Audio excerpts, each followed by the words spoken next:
Olá, amigos e amigas do Centro Espírita Cristo Redentor. É com muita alegria que estamos aqui com vocês mais uma vez para refletirmos sobre um tema que a casa propôs, mas como sempre fazemos, antes de iniciarmos a nossa reflexão, roguemos aos bons espíritos amigos, aos espíritos benfeitores, que nos intuam, nos amparem, nos inspirem sempre para que tudo o que for dito aqui, de alguma sorte, de alguma maneira, sirva para cada um de vocês, para a vida de cada um, a fim de esclarecer, de consolar, né? De fortalecer em cada um a fé, a esperança e a coragem. Hoje nós vamos falar sobre o tema alegria. Esse tema ele está no livro Os Prazeres da Alma, né? Como vocês podem ver, de Francisco do Espírito Santo Neto, pelo Espírito Hamed. E neste livro aqui nós temos 2 capítulos que falam sobre a alegria. Nascidos espíritos simples e ignorantes, a nossa destinação, como sabemos, é nos tornarmos espíritos puros. Condição essa que, ao alcançarmos, nos proporcionará, como verificamos no Livro dos Espíritos, uma inalterável felicidade, uma vez que nós já não mais estaremos sujeitos nem às necessidades, nem às vicissitudes da vida material. Ressaltando, porém, que a felicidade que os espíritos puros vivenciam não representa a ociosidade monótona a transcorrer numa contemplação perpétua, como afirmam e disseminam alguns religiosos, né, e propaga algumas religiões. Contudo, para nos tornarmos espíritos puros, um longo caminho vamos ter que percorrer, né? E esse caminho, ele não é linear e tampouco só de alegrias e contentamentos, mas é um caminho, ao contrário, cheio de altos e baixos, né? Como nós falamos, com dificuldades, muitas pedras e obstáculos, né? Que precisamos vencer no caminho. Isso se dá pelo fato de estarmos, principalmente, em um mundo de provas e expiações, essa é a condição do planeta Terra, e pela também nossa própria imperfeição ainda, por sermos ainda espíritos imperfeitos, né? E estarmos aqui na Terra ainda em processo de resgate e renovação espiritual. Por isso, o Evangelho ele vai reforçar a informação de que a felicidade não é deste mundo. Mas vamos refletir mais sobre isso.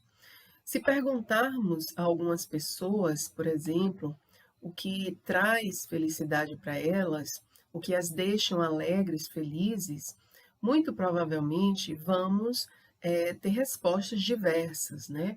Algumas contrastantes, divergentes, outras semelhantes, mesmo porque nós somos seres diferentes, somos seres únicos, espíritos únicos.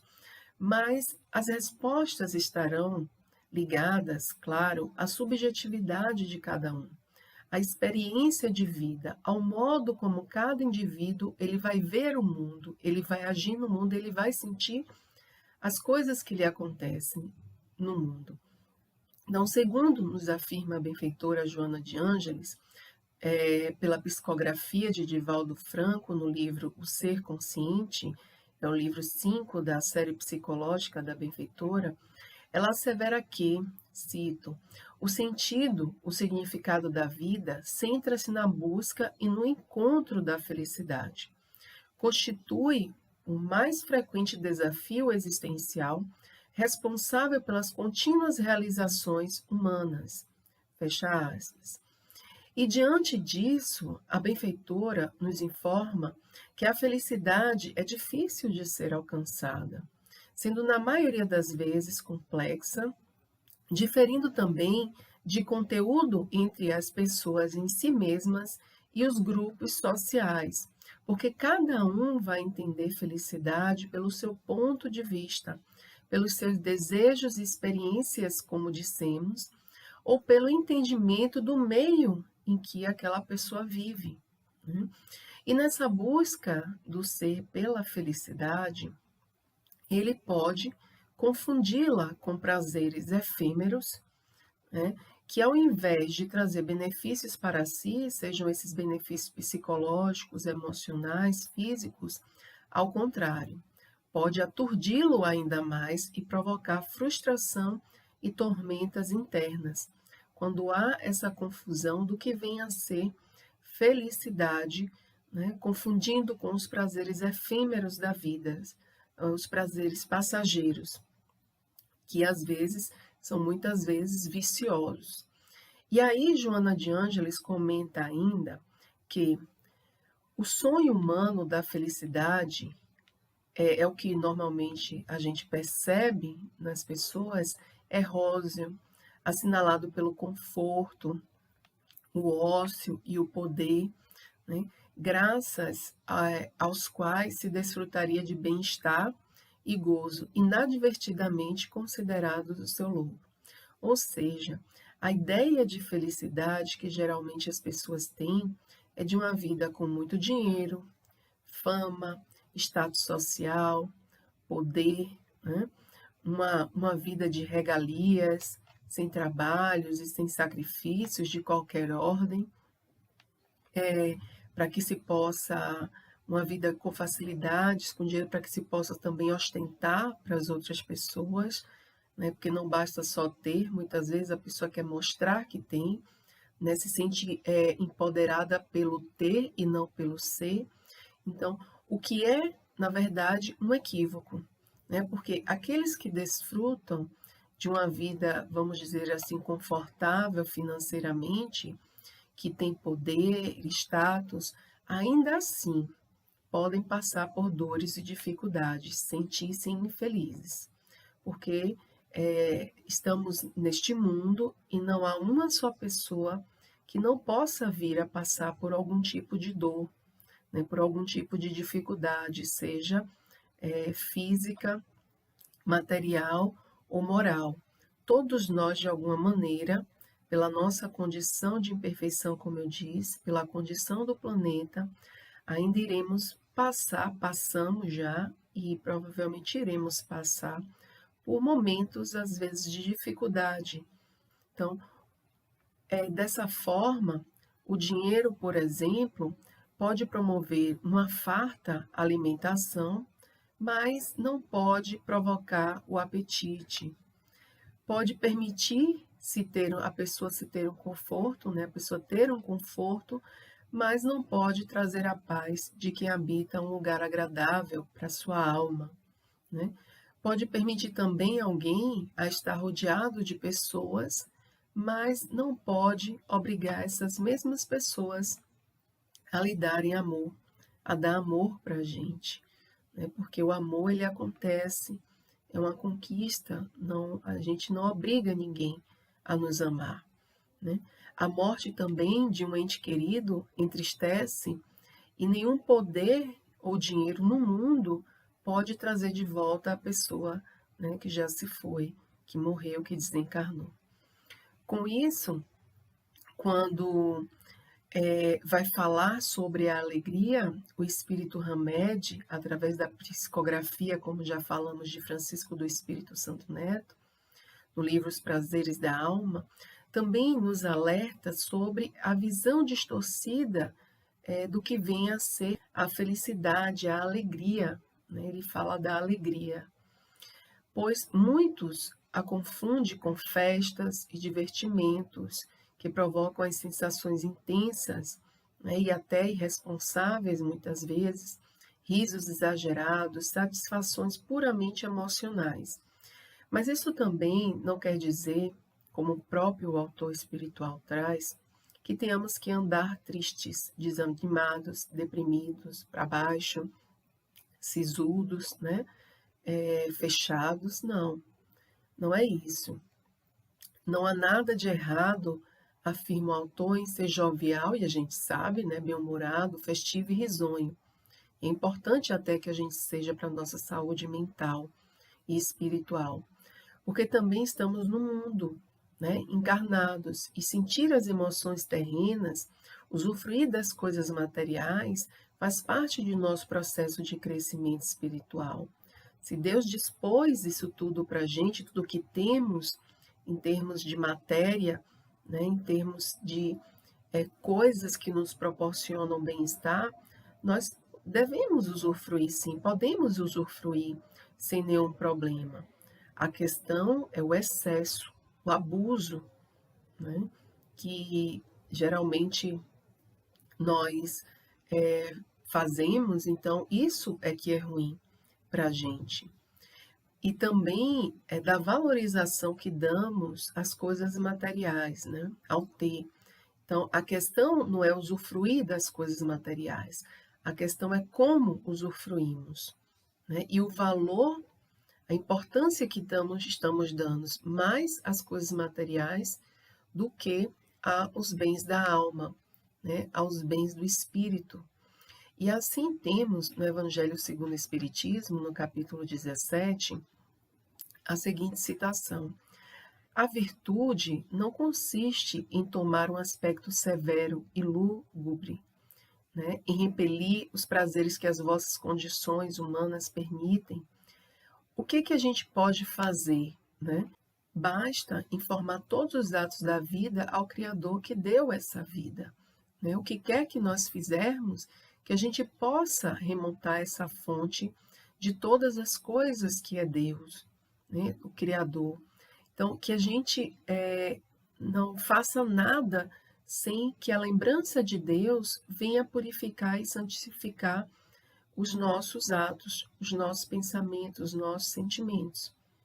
E aí Hamed vai nos falar da alegria como experiência de religiosidade, que vai além dessas sensações humanas e que está próxima do conceito de felicidade trazido por Joana de Ângeles, na obra O Ser Consciente que citamos. Digo isso porque há quem faça a distinção entre alegria e felicidade, né, atribuindo assim a alegria à ideia somente do prazer e sensações puramente carnais, relacionadas aos bens materiais e momentos efêmeros, enquanto a felicidade está relacionada a um sentimento mais profundo, né, harmonioso, equilibrado e perene para o ser. Hamed, de certa forma, torna a alegria e a felicidade como se fossem sinônimos, né? Coisas muito próximas. Então, Hamed nos apresenta o entendimento dele de alegria, nos dizendo que, cito, a verdadeira alegria está associada à entrega total da criatura nas mãos da divindade, ou mesmo à aceitação de que a inteligência celestial a tudo provê e socorre. É a confiança integral em que tudo está justo e certo, e a convicção ilimitada dos desígnios infalíveis da providência divina.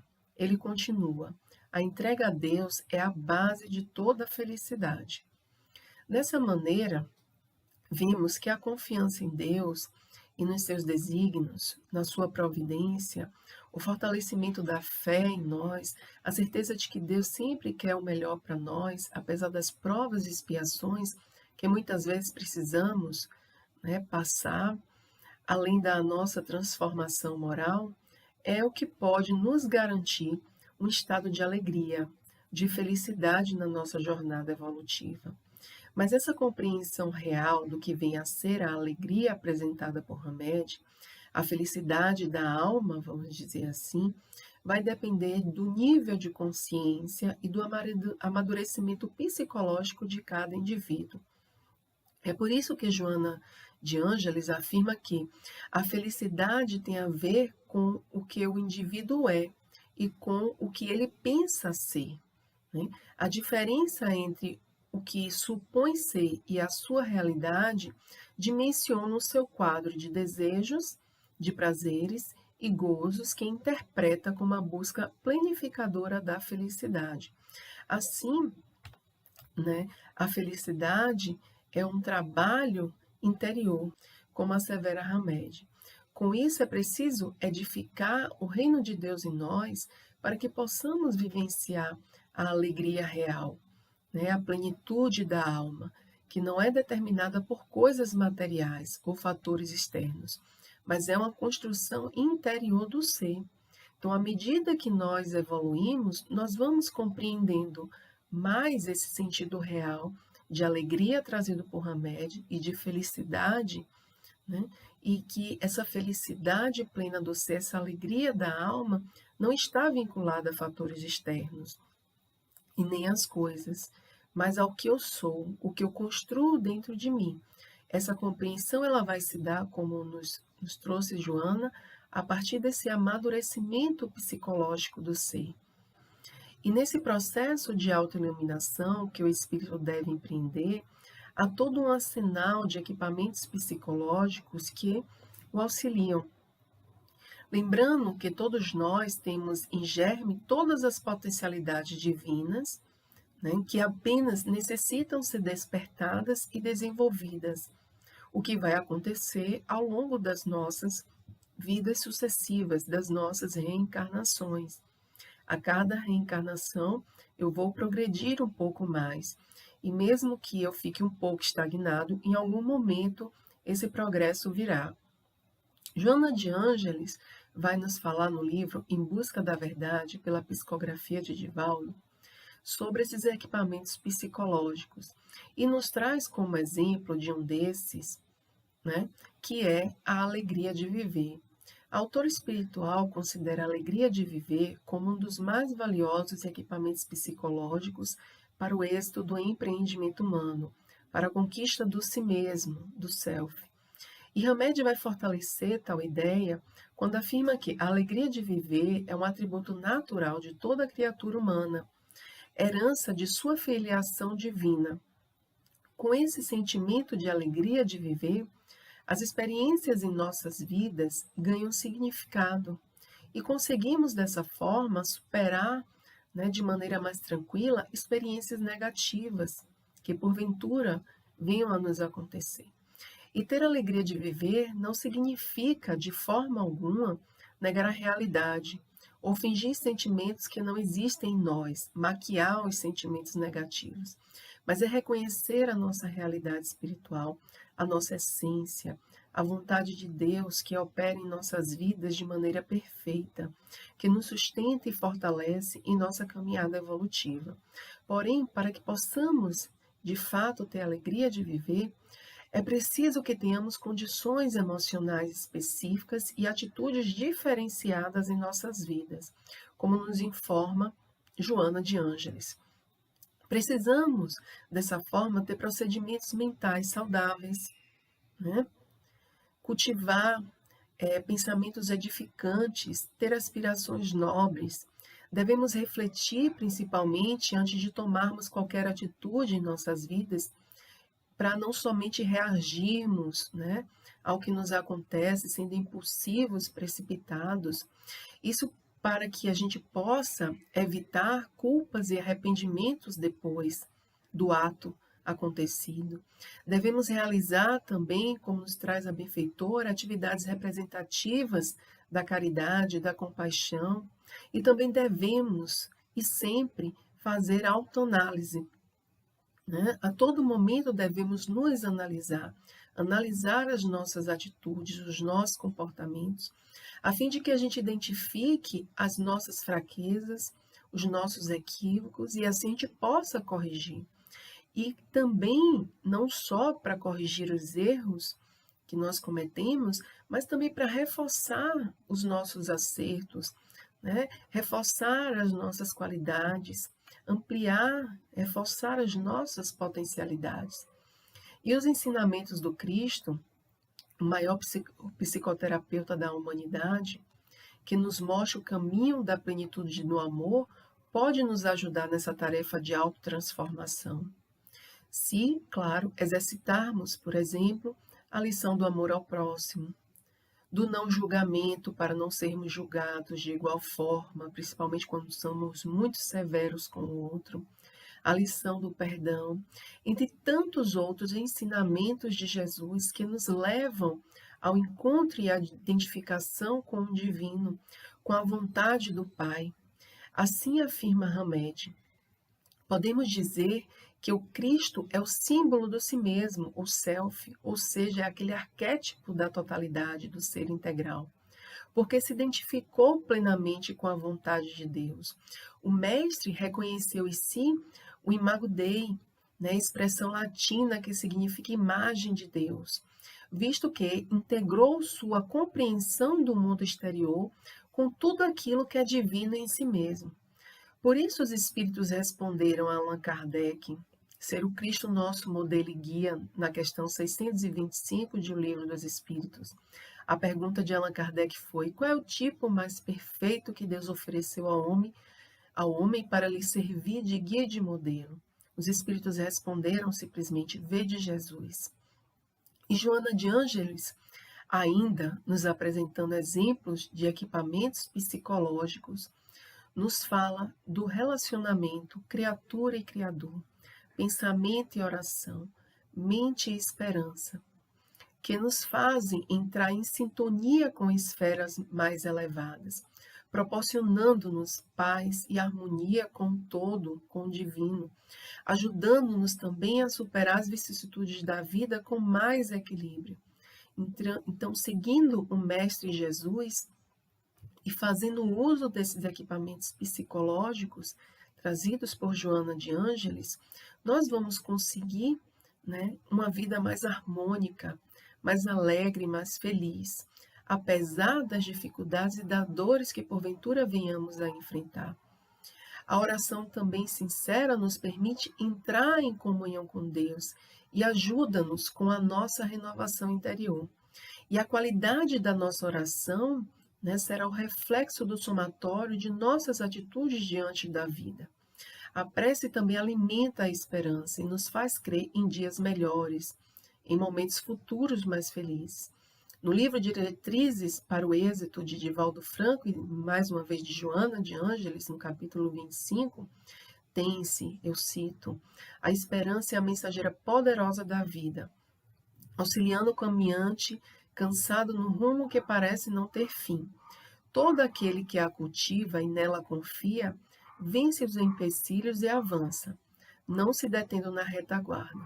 Por mais difíceis que se apresentem as estradas a percorrer, enquanto vige no sentimento e brilha na mente, é possível superar os obstáculos e vivenciar alegrias. Continua. Ainda neste livro, a esperança é fundamental em qualquer cometimento, porque fortalece o entusiasmo e mantém-se-lhe ao lado, mesmo quando as impressões negativas começam a instalar-se. E em momentos de dor e dificuldade, principalmente, precisamos, então, fortalecer a nossa fé e a nossa esperança, na certeza de que tudo vai passar, né? E Deus olha por nós. Como nos traz Hamed, né? Dentro de nós existe um universo ilimitado, que infelizmente nós reduzimos ao mundo insignificante de nossos interesses mesquinhos, né? Há muito dentro de nós ainda a ser explorado, né? E quando nos identificamos com o Criador, a alegria assim passará a ser presença marcante em toda e qualquer de nossas atitudes. Precisamos nos aproximar de Deus, e nós vamos nos aproximar de Deus a partir do momento em que nos transformarmos moralmente, né? Nos tornarmos melhores, seguindo as leis de Deus. Dessa forma, conforme nos afirma Joana de Ângeles, se pensarmos e agirmos com equidade e justiça, com bondade e compaixão, vivendo com esperança e alegria, a iluminação vai acontecer de forma natural em nós.